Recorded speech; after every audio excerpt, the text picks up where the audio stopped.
好，接下来我们要来关心到的是俄乌战事哦。这一回俄罗斯它祭出它的无人机大军哦，这个还压垮了乌军的最前面的防线。等一下我们会来关心，尤其现在陷入最大困境的就是红军城失守，正式的进入倒数了。比较奇怪的事情就在此刻，川普竟然在这个时候提出豁免匈牙利，说你可以买俄罗斯的石油了。大家就在看说，是不是川普即将为接下来的下一场双普会来递出橄榄枝呢？对于整体的俄乌战情又会有什么样的影响？今天我们都会一起的来做关心。赶快来看到现在呢，俄乌战场的战场正在快速的倾斜，乌军的防线全面告急。CNN 这样形容，他说现在可以说是乌克兰最黑暗的时刻。为什么呢？因为此刻的俄罗斯，来自于 CNN 的报道，正在发动夜间无人机再加上飞弹的疯狂袭击，让乌克兰的防空系统现在几乎是陷入在全面瘫痪里面了。乌军也做了一个统计，在它的东线战场上哦，它的无人机，俄罗斯的无人机的数量已经是乌军的10倍以上了，而且他们常这个抬头一看哦，空中都是见证者无人机占据，从顿内茨克一直到哈尔科夫、基辅，天天都可以看到爆炸声跟火光，电力设施也都被无人机海炸成了废墟，而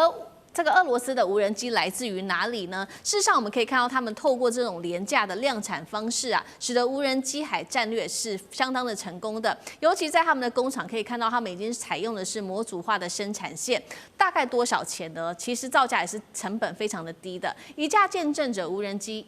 造价大概是2万美元，但是如果说乌军啊，你今天想要把这样的无人机打下来，你得花1枚300万美元的防空飞弹，所以可以看到乌军它采用低成本换来的是高杀伤力，而大概月产能呢，无人机可以达到6000架，包括了见证者131，还有这个136跟238等等。那节目一开始要请教委员怎么看了这个俄罗斯靠无人机海战术颠覆了整体的战争的规则，月产能6000架到底靠的是什么？接下来乌克兰怎么办？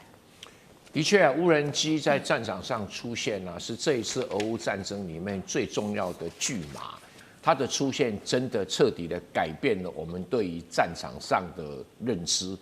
对于俄罗斯来运用的话，它有几个优势。第一个，它无人机的产量远比乌克兰大太多了。虽然他们的零组件都来自中国，但是工厂的产量毕竟是有很大的差距。所以无人机被打下来以后要补充的话，俄罗斯补充没有问题，乌克兰补充就很有问题。那第二个啦，俄罗斯的无人机除了以量取胜以外，精准度也高于这个乌克兰的精准度，所以俄罗斯用无人机攻击乌克兰的关键设施，比如发电厂啦、输电设备啦，这个所谓的瓦斯槽啊，然后这个汽油储存槽啊等等，弹药库啦，这精准度几乎是相当的高。那你要防空系统又被瘫痪，因为你动不动你要拦截它的成本都远远高于它无人机的成本啊，所以它根本不怕你拦截，它就像盗货一样，盗一大堆让你打，消耗到你的防空力量。所以乌克兰在这边已经是疲惫了，已经无能所作为了哈。再加上在城镇作战上，俄罗斯发展了一套立体战术，这个也没看过了。我们传统上的早年的城市作战是瓦格纳跑进去这样做特务作战，死伤很重。现在红军城打仗，俄罗斯人根本没有什么死伤。他第一个就派无人机进去侦察，而且侦察的那种精准度非常的高，看这个乌克兰军队的火力点在哪里，人藏身在哪里。然后他根本不需要什么指挥官指挥啊，他的自己的无人机啊，就会自己去调动什么，传给后方。他觉得这个打榴弹炮，我要打榴弹炮；这个要打火箭就打火箭，然后这个打导弹就打导弹，然后这个用滑翔炸弹，它几乎就是一个同时间的，你根本连跑的机会都没有。这个就是什么新型的作战方式？以前都是我们这个听到消息，我赶快跟我的长官我们这个小舰长报告，现在在哪里有个火力点，我们该怎么去把它清除？然后他就报告上级，他7、8告报对上面说好，我们导弹打，人家都跑了。现在不是啊，现在是无人机直接定位，那直接用电讯传过去，那确认是没有错，马上就开。这自动连线都打过去了，所以这个城镇作战已经改变了，而且这个无人机的重点是中高空也可以，中低空也可以，低空也可以作战。甚至于还可以打到坑道里面去。是好，一方面我们可以看到这个是新型的一个作战形态，俄罗斯的这个无人机海作战，那整体影响的包括了在红军城，现在在乌克兰东部地区恐怕陷入到非常严重的困境。有人说这个已经是最后的倒数计时了，在红军城的部分哦，包括了我们可以看到哦，这个来自于乌方的情报说呢，俄军在顿内茨克目前已经集结了17万的兵力，那么兵力比例是高达8:1，包括了可以看到当地每天都是炮声连天。但是呢，现在来自于华盛顿邮报特别做的分析，也警告说，乌克兰必须要立刻的做决定，到底他在红军城这边是要硬撑下去，还是撤退呢？因为撤退的这个拖的时间越久，就会越危险。他甚至说，恐怕重演包括了2023年的这个巴赫姆特悲剧，甚至是2024年的阿夫迪夫卡的崩盘。那么，包括了红军城，它是乌东很重要的交通枢纽，失守的话，乌军整条的补给线就会陷入在全面崩溃，也代表俄罗斯恐怕重启在东线的一个总攻击。舰长怎么看红军城的部分？我本来不想拿红军城的地图，因为红军城几乎95%已经陷落了。那如果说现在拿出来的这个地图的话呢，其实一点用都没有。也就是为什么现在刚刚讲到说，要乌克兰决定你到底要不要撤退，因为这一个问题啊，也就是他们的这一个前行攻势要封口了。一封口，你留在这里面的部队，对不起，这个是155机械化师，你都逃不出来，全部歼灭在里面。因为如果让你们这些人逃出来的话，对于俄罗斯来讲，我还要养你啊，那我直接把你歼灭在那里，你还没有办法去支援别的地方。所以这个是乌克兰现在的战术啊。那而且呢？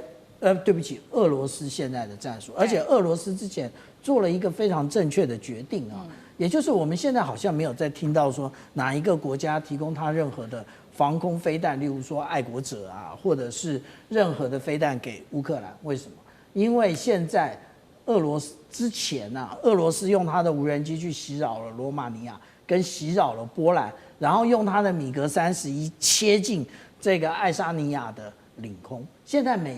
那个欧盟每一个国家，人人自危啊，是没有人会提供任何的防空飞弹，这个也就是现在最大的问题啊。而且这个问题呢，就是俄罗斯直接加大了使用这个无人机的力度，而且大家认为你无人机嘛，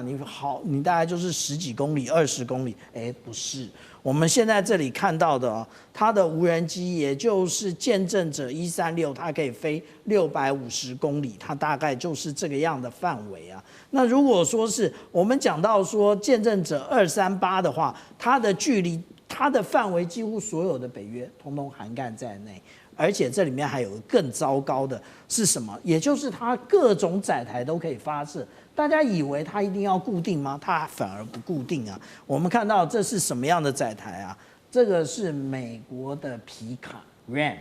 那它直接放在上面，而且它不用停下来，行驶中它就发射了。那而且因为行驶中发射，给了它的一个更多的福利，让它能够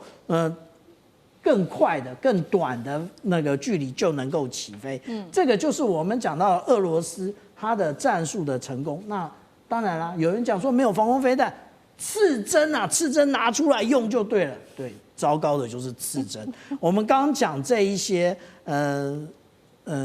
这个见证者啊，它的价格造价就是2万美元嘛。我们来看看刺针有多贵啊。刺针如果以2020年的报价，1枚要11万美元。那也就是说，它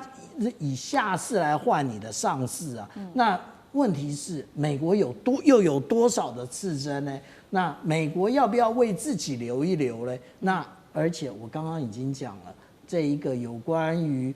这一些北约国家，他们大家也想抢啊。那也就是这样的结果，就导致成现在没有人要支援乌克兰，乌克兰只能坐以待毙。好，现在包括了整个乌克兰哦，这个欧洲国家人人自危，但是在这个时候，川普的态度也是似乎开始出现了一些转向。我们等一下要来看说，是不是川普认为说他想要为下一次的这个双普会来铺路了？等一下请杨老师来带我们看。之所以会这样分析，是因为白宫这时候释出了一个令人震惊的消息，说川普在会晤匈牙利总理奥班之后，他竟然宣布了要豁免匈牙利可以使用俄罗斯的能源制裁达到1年。那么俄罗斯接下来除了可以买包括来自于俄罗斯的这个天然气跟石油之外，还可以跟俄国的能源公司合作，这让乌克兰跟欧洲国家一定会感到非常的震惊的。川普还放话，我很有可能再次会晤普丁，代表双普会可能重启了吗？杨老师怎么看这个川普他这个时候释放出来的讯号？这个时候，匈牙利的总理奥班为什么会到白宫去，还跟川普2个人一起吃了午餐？我个人觉得奥班是来传话的，这代表的普丁告知美国总统川普，川普会要进了，之前我答应你的，不好意思，拖了一下，因为红军城还没有打下来。红军城如果被打下来，陷落了，他就可以有17万到18万的军队转移到其他就是顿涅茨克的这些交战点，那整个顿涅茨克现在可能就会被俄罗斯很快的取得，如果不是月底年底，应该就是明年初。那所以呢，奥班这个时候来就是告诉川普，也就是当初其实在10月15号他们在阿拉斯加会面的和平协议然后说要接下来双普会在布达佩斯举行，那甚至呢3面会谈或者是多边会谈，那时候都记不记得还讨论到，谁要来驻军乌克兰保护？在和平协议签署之后的乌克兰，所以问题都不是在这些问题上，这是不是加入北约啊，是不是中立化啊，这其实都可以讨论。问题就是在普丁认为他在地面战争要取得关键性的胜利，那就是红军城。红军城一旦取得，因为红军城已经包围多久？21个月了。他现在里面60平方公里只剩下2万乌军。外面一圈包围的是17万、18万的俄罗斯军队，而那个口大概只剩下2公里了，而且布满了地雷，对，大概这个所谓的后援也进不来了，所以这个时候要出去也困难。所以当他觉得说这是一个时间点要取得胜利的时候呢，因此他就告诉川普，这个时候你那个线你那个划界应该就很清楚，我就是要顿巴斯。也就是卢甘斯克加上顿涅茨克，卢甘斯克老早就被俄罗斯全部的占领，顿涅茨克就是卡在这几个站点上。那尤其是红军城，那过去因为泽伦斯基这边就是不愿意退让，他觉得其实我还是在守住这些地方。那现在呢，取得了这个可能的胜利，我们不知道什么时候。那川普呢也曾经说，那我给乌克兰就是战斧飞弹，那后来看一看不行，不能真的这样子搞，这搞的话打得这个永无止境。所以川普这个时候为什么要让匈牙利可以买油？当然就给他小费啦。